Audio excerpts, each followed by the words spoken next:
Mais est-ce que cette révolte est une révolution ? C'est une vaste question. Qu'est-ce qu'une révolution d'abord ?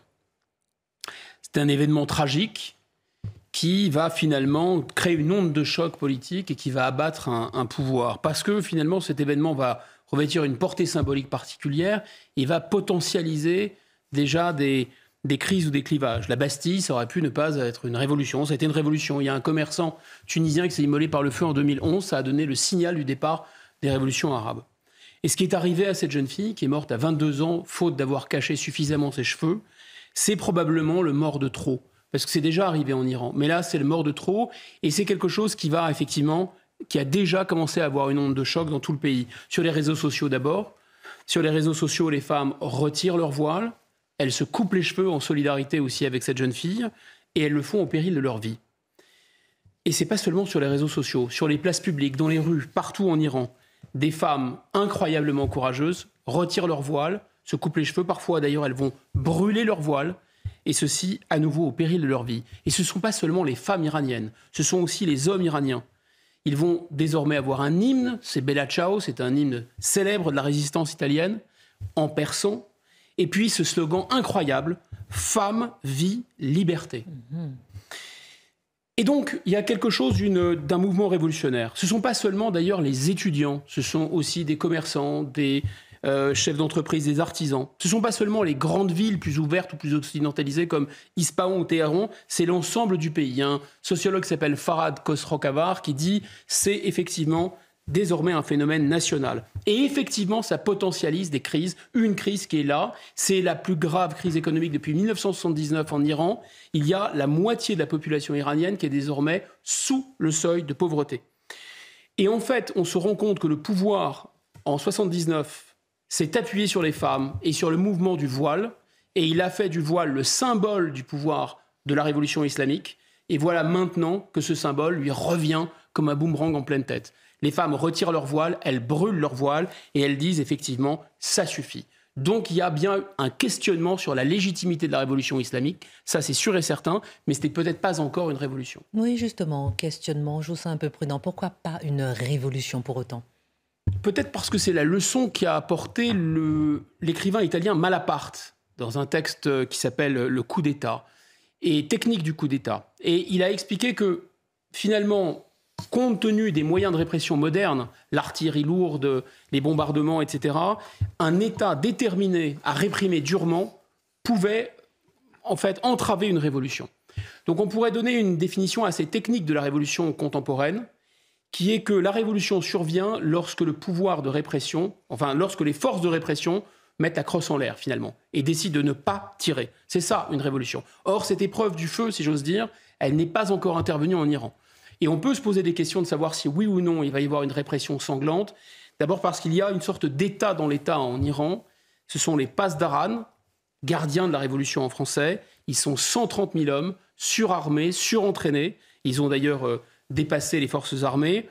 Ils ont la force, mais surtout ils sont prêts à s'en servir. Ils l'ont déjà montré, ils tirent à balles réelles. En 2009, il y a eu des premières émeutes et des manifestations dans tout le pays. Il y a eu plus d'une centaine de morts. En 2019, 10 ans plus tard, ça a recommencé. Et là, il y a eu presque 1500 morts. Et ils ont en plus une forme de légitimité. Ils croient sans doute à l'islam, ils croient en Dieu et ils se réfèrent au guide suprême de la révolution, Ali Khamenei. Et donc, je pense que, si vous voulez, la légitimité démocratique ne saurait les impressionner. En plus, ces gens contrôlent 60% de l'économie du pays. Ils ont, notamment dans un pays qui est très aride, il y a 2/3 du territoire iranien qui est soumis à ce qu'on appelle un stress hydrique, où il n'y a pas assez d'eau. Eux, ils contrôlent la distribution d'eau, les barrages par exemple. Donc ils ont vraiment des leviers de puissance assez incroyables. Ensuite, la situation intérieure politique du pays montre que la révolution n'a pas encore gagné. Elle est en route, mais elle n'a pas encore gagné. D'abord, le pays est partagé. En 2021, le président qui a été élu est vraiment un conservateur. Lui, il est pour le voile, intégral. Et il a d'ailleurs accru la pression. C'est vrai qu'il y a eu une participation faible, mais en 2021, Ibrahim Raïssi, c'est son nom, il a été élu par 62% des Iraniens. En 2017-2018, il y a eu des manifestations très importantes, cette fois-ci conservatrices, donc pas du tout dans le même sens qu'on voit aujourd'hui. Donc le pays est partagé. On peut dire aussi que l'Iran, finalement, est un gouvernement bicéphale. Il y a d'un côté le Conseil de la Révolution, avec ce fameux Ali Khamenei, pouvoir théologique, si vous voulez, les ayatollahs, et de l'autre côté, un président élu. Le président élu, on l'a dit, est plutôt du côté des ayatollahs, mais il a même l'intention, dit-on, de remplacer le guide suprême. Donc il y a assez peu de chances qu'il fasse autre chose que réprimer ou donner l'ordre de réprimer. Ensuite, la situation internationale ne plaide pas nécessairement en faveur, disons, de la révolution.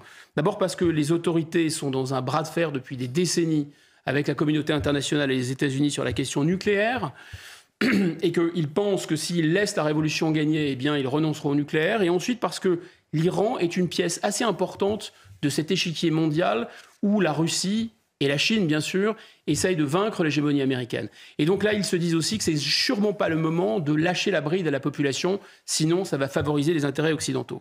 Dernière question, est-ce qu'il existe toutefois des raisons d'être optimiste et quelles seraient les conséquences pour le monde?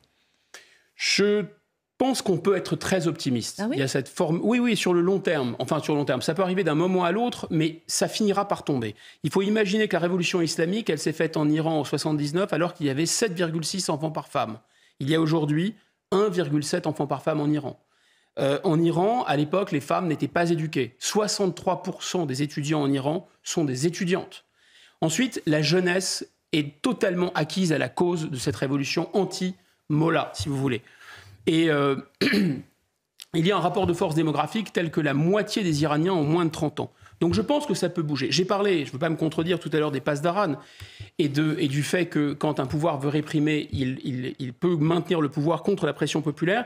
Mais attention, les passes d'Aran ne vivent pas dans une bulle. Ils sont iraniens eux aussi. Ils ont des cousines, ils ont des filles, ils ont des tantes.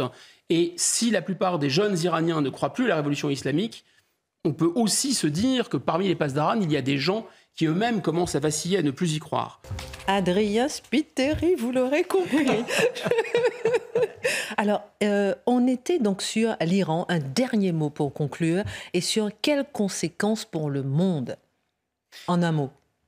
Oula, il me semble que Khomeini a été le Robespierre de la révolution islamique mondiale. Et qu'en 1979, il y a un mouvement qui a été lancé par l'Iran qui a abouti à tout ce qu'on connaît, Ben Laden, l'État islamique et j'en passe. Et donc il serait assez logique, en tout cas chronologique, que les Iraniens rentrés les premiers dans ce processus soient les premiers à en sortir. Et je pense qu'ils vont en sortir. En revanche, il faut faire attention à une chose, c'est que c'était la révolution un peu dans un seul pays et que l'islam iranien est un islam très spécifique. C'est l'islam chiite. Et donc, une fois que les femmes iraniennes se seront dévoilées, ça ne signifie absolument pas que les femmes saoudiennes ou les femmes dans nos banlieues vont se dévoiler à leur tour. Je pense que ce processus-là, s'il intervient, sera infiniment plus long.